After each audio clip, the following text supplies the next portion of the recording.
Hi YouTube, it's Narissa and a little bit of crafty witch today.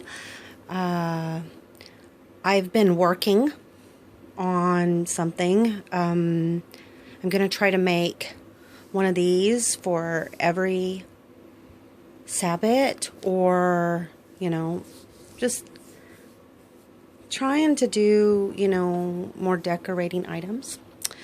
Crafts for pagans. Here we go. Okay, so I've made several of these, but I've made them, a little bit different. But this one is for Imbolc, since it's around the corner. It's coming up here pretty close.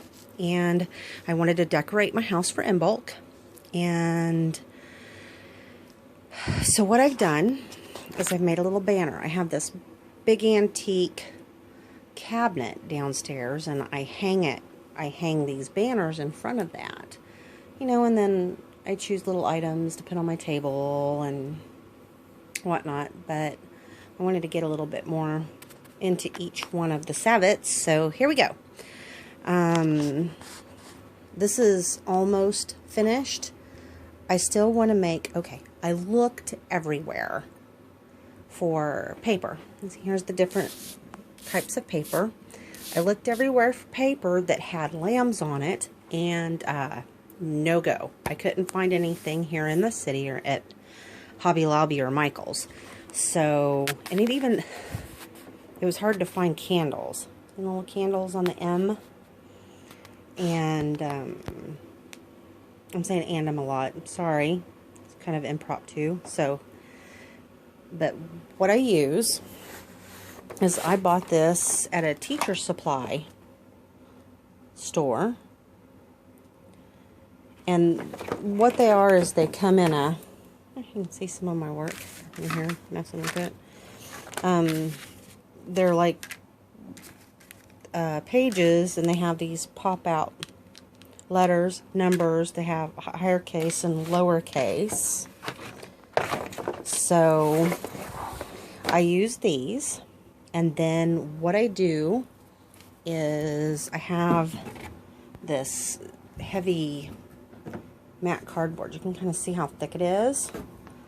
And I trace each letter or number or item. Maybe, like, I'm going to do my lamb for this. And I'm going to wrap it in a white fiber so it looks puffy, fluffy.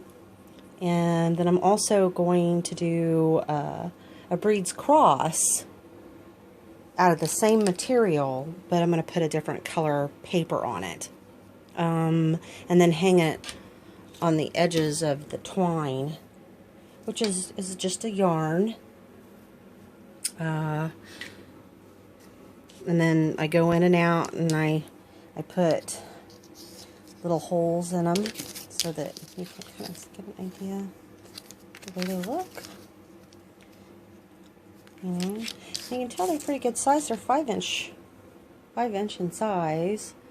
So after I hang it up, I'll string out the items so that it's, it matches good.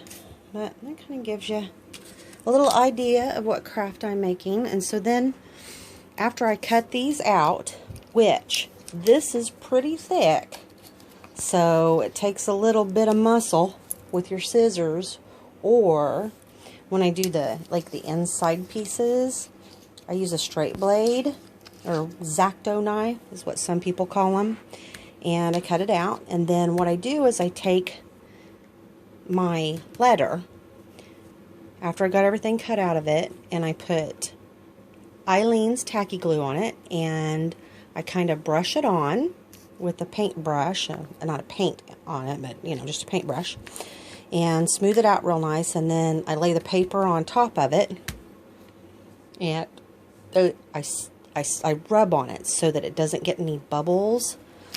This one got a couple of bubbles in it, but I rub on it for a little bit. And then I have a let me go over here and get it real quick. This roller that is actually used for Fimo clay, and I'll set it down on my hardwood desk, and I'll roll it really hard so that it keeps rolling them bubbles out. And then I lay it underneath a heavy book with whichever way, but I like it with the paper up, because when you do it with the paper up, it pushes down on it so that it, you know, it gets good contact. And after I let it dry for a little bit, then I go in and I take my X-Acto knife or my scissors and I cut out around each one of the letters. But I let it dry before I cut. If you don't let it do that, it's really hard to cut and it'll mess up the paper itself. Now I'm contemplating, I don't know if I want to do it or not, but I'm thinking about putting glitter. You know, like doing the little swirls with glitter and try to put different types of glitter on it, because I like sparkly. But the paper that I got, this is just your scrapbooking paper. I'll give you an idea. And Hobby Lobby had a 50% off on paper, so I found a few of them. There was a couple of them I didn't use, but I'll use them in another project. But this is it. This is my my craft project for Imbolc. And then I think I'm also make a wreath for my front door. Many blessings. Have a wonderful day. Bye.